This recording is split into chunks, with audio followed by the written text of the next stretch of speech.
Hey everyone, welcome back to the B-Movie Bunker. Today, Star Trek Into Darkness, the second movie in the Star Trek franchise reboot or redo by J.J. Abrams. Alright, I both liked and disliked this movie. For premise, we basically have, so there's a villain who's hell-bent on revenge, who gets, some superior technology, and somehow the Enterprise wait a minute, am I describing the first one or the second one? I don't know. It's the plots are very similar in those ways. Benedict Cumberbatch, I will say, did make a very good villain, and I'm going to say as Khan. If you don't know what's Khan already, I mean, come on, it was spilled a long, long time ago. Benedict Cumberbatch is really good as Khan. His only one laughable moment is when he gives his name, when he just does this. My name is Khan. The way he opens his mouth, that one line, I'm like, oh my god, that's so over the top. But the rest of it, he ate every scene he was in, and just devoured it. And I think overall it made everyone else in the film better. I can't complain about the acting. I like the acting. I like the cast of this.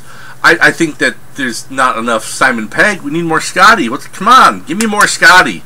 I like what they did with the Uhura character. She had both some vulnerability in her relationship with Spock and being human in her relationship with Spock, but also she showed a lot of balls in some of the stuff she did in the movie. A lot of guts, a lot of just toughness, and that's good. Not to use balls when talking about a woman, because I know there's also been the controversy over whether or not this movie is sexist because it doesn't have any strong females, because there's not enough females in the movie. You know what? I think Uhura is an incredibly strong character. And you can complain because there's one shot of some girl in her underwear at one scene, which was rather modest underwear, much more modest than what you'd see at a beach as far as bikinis go. I mean, come on. I know I'm a guy talking about this, but there's plenty of women who back me up on this, that there's nothing really sexist about this movie.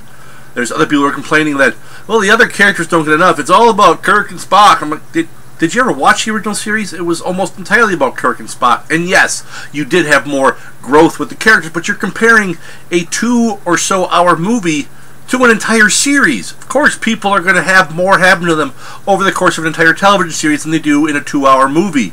There are plenty of episodes where all Uhura did was sit there and answer the space telephone. There's episodes where you barely even saw Chekhov. I mean, come on. You can't expect the same growth and development in 2 hours as you got in 20 or 30 or 40 hours of TV series. It's not going to happen.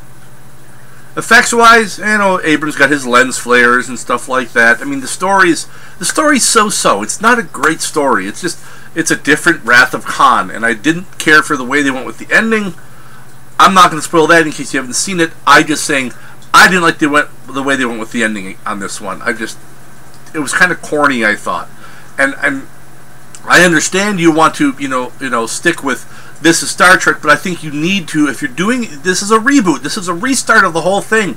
Don't visit the stories from the old series. I think that weakens the entire premise overall, just going back and rehashing old stories. There's plenty of new material you can come up with out there. Star Trek, it's an entire universe. Figure something out. And then people are complaining about the science. Yes, the science in this, even for a Star Trek film, is kind of bad. But it's still Star Trek. Star Trek has never been... They talk science, but it's all made up science. The dilithium crystals, and if we reverse the power couplings to the, all that stuff, it's always made up. They've always given lip service to science. And this, they barely even do that, but it's like I don't go to see a Star Trek movie to see believable science. I just don't. It's like, it's not quite to the degree of criticizing the science in a Star Wars film, where science isn't even a thing. But still, you're criticizing science in a not believable science fiction film. I mean, the science in Star Trek has never been all that strong. So, scale of 1 to 10. I mean, this was, basically was a Wrath of Khan reduce, but I'm going to say this one, it's kind of like Hervé Villechaize. And if you don't know who he is, Fantasy Island, he was able to play Tattoo, the plane. He's not quite as cool as Ricardo Montalban, because pretty much KS Mas Macho. No one's more macho than Ricardo Montalban. And Benedict Cumberbatch did do a very good job. But Khan is very iconic, and I think, with the way Montalban did it, So this one's Hervé Villechaize. The original is Ricardo Montalban. Where Hervé Villechaize, yes, he's a little person, but you know what? He still gets to hang out with Ricardo Montalban, and that's pretty cool. It's not perfect, but it can still be enjoyable, and that's what this was. It was enjoyable, not perfect. I don't even think it was as good as the first one, and I think part of it because there's too many similarities between the two.